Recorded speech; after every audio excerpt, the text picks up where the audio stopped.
আরে আমি তো মজা করছিলাম, তোরা নিউ ইয়র্ক যাচ্ছিস। ওরে আল্লাহ রে, আমার তো খুশির ঠেলায় মন চাইতেছে কাইন্দা লাইতাম।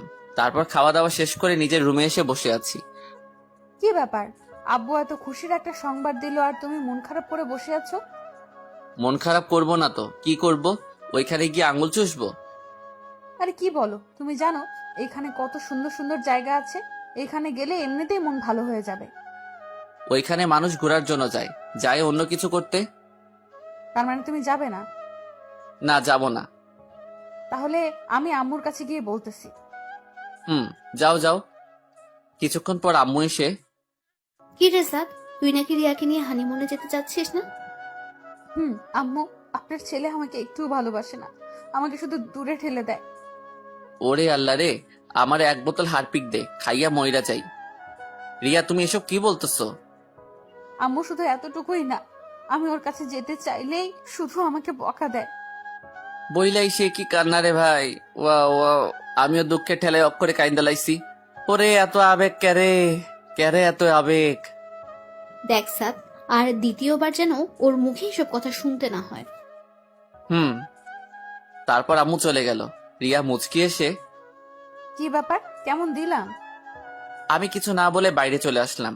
রাস্তায় বসে হাঁটতেছি আর ভাবতেছি, শালার বিয়ের আগেই তো কত ভালো ছিলাম। আগে জানতাম বিয়ে করলে এত প্যারা সইতে হইবে, তাইলে শালার হাঙ্গাই করতাম না।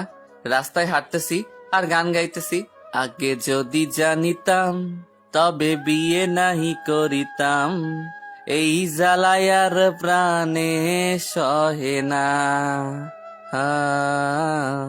ও এই জ্বালায়ার প্রাণে সহে না। ওহো সাদ, সাদ, সাদ রে, কিসের আশায় বিয়ে করলি রে তুই? এমন সময় রুবেলের কল। কিরে, কই তুই? বাসায়, তুই কই? বাজারের দিকে যাচ্ছি, তুই একটু আয় তো। আচ্ছা, আমি আসতেছি। তারপর রুবেলের সাথে কিছুক্ষণ আড্ডা দেওয়ার পর বাসায় ফিরলাম। দেখি রিয়া আম্মুর সাথে বসে টিভি দেখতেছে। আমিও ওদের কিছু না বলে রুমে গিয়ে শুয়ে আছি। ওরে মোর পরানের বিছানা রে, ইস, সারাটা রাত তোরে ছাড়া ছিলাম, তোরে আর দূরে সরাইয়া রাখবো না। তারপর ঘুমিয়ে পড়লাম। আবারও রিয়ার ডাকে ঘুম ভাঙলো। উঠো, লাঞ্চ করবা না?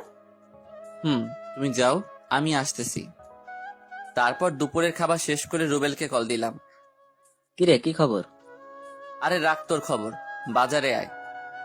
এখন? না, আগামী জন্মে। আরে বেটা, রাগ করস কেন? আমি এখনই আসতেছি।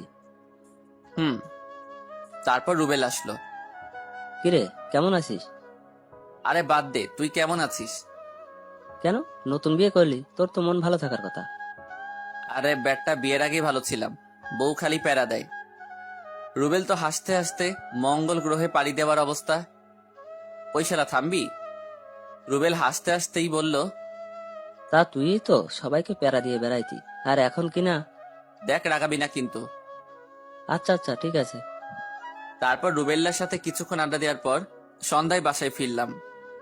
কি রে, নতুন বউ রেখে কেউ সারাদিন বাইরে থাকে? দূর, সারাদিন বাসায় বসে থাকা যায়? কেন, ওর সাথে একটু গল্প তো করতে পারিস। কেন, তুমি আছো না? তোর সাথে কথা বলা যায় ভুল। রাতের খাবার খেয়ে বিছানায় শুয়ে আছি। কি মিস্টার, আমার সাথে কথা টথা বলো, রাগ করলা নাকি? রাগ করবো কেন? তারপর দেখতে দেখতে আমাদের হানিমুনে যাওয়ার সময় চলে আসে। আজ 15 তারিখ। ভোরে ফ্রেশ হয়ে তাড়াতাড়ি বাসা থেকে রওনা দিলাম। সকালের ফ্লাইটে আমাদের নিউ ইয়র্ক যাওয়ার কথা। যাক বাবা, ভালোই ভালোই নিউ ইয়র্ক এসে পৌঁছালাম। ফ্রেশ হয়ে হোটেলের রুমে এসে বিশ্রাম করছি। কি ব্যাপার, শুয়ে আছো কেন? আজব, এত দূর জার্নি করে আসছি, একটু বিশ্রাম নিব না? চলো না, একটু বাইরে থেকে বেরিয়ে আসি। তোমার মন চাইলে যাও, আমি ঘুমাবো। রিয়া এক প্রকার রাগ করে বিছানায় এসে শুয়ে পড়লো, আর আমি বিছানা থেকে উঠে নিচে গিয়ে শুতে যাব। এমন সময় রিয়া বলে ওঠে, কি ব্যাপার, কই যাচ্ছ? কেন, ঘুমাবো না? নিচে শুতে হবে না, বিছানায় ঘুমাও। তার মানে ইয়েটা হয়ে গেছে? জি না, মধ্যে কোল বালিশ থাকবে। আর খবরদার যদি আমাকে টাচ করেছো তো বিলাই চিমটি কিন্তু এখানেও নিয়ে আসছি। আল্লাহ গো, আমি কি এমন অপরাধ করছি যে এই মাইয়া আমার এত শাস্তি দিতেছে? রাতটা কোনোভাবে কাটানোর পর সকালে নাস্তা সেরে রিয়াকে নিয়ে বের হলাম। রাতে ওর কথা শুনে আমার চোখ তো কপাল উঠে গেল। বলে কি, মায়া নাকি ড্রিঙ্ক করবে। দেখো এসব ভালো না, এসব খেলে উল্টাপাল্টা অনেক কিছু করে ফেলবা। আমি বলছি খাবো, ব্যাস খাবো। উফ, শেষ পর্যন্ত ওর জোরাজোরিতে ড্রিঙ্ক অর্ডার দিলাম। এই তুমি খাও, আমি একটু ওয়াশরুম থেকে আসছি। তুমি খাবে না? না, আমি ওসব খাই না। তারপর ওয়াশরুম থেকে ফিরতেই রিয়া আমার কাছে এসে আমাকে জড়িয়ে ধরলো। আমি ওকে ছাড়ানোর চেষ্টা করছি কিন্তু কোনোভাবেই পেরে উঠছি না। তারপর ও আমাকে জড়িয়ে ধরেই বিছানায় পড়ে গেল। তারপর আমাকে জোর করে কিস করে ফেললো। রিয়া ছাড়ো, কি করছো এসব?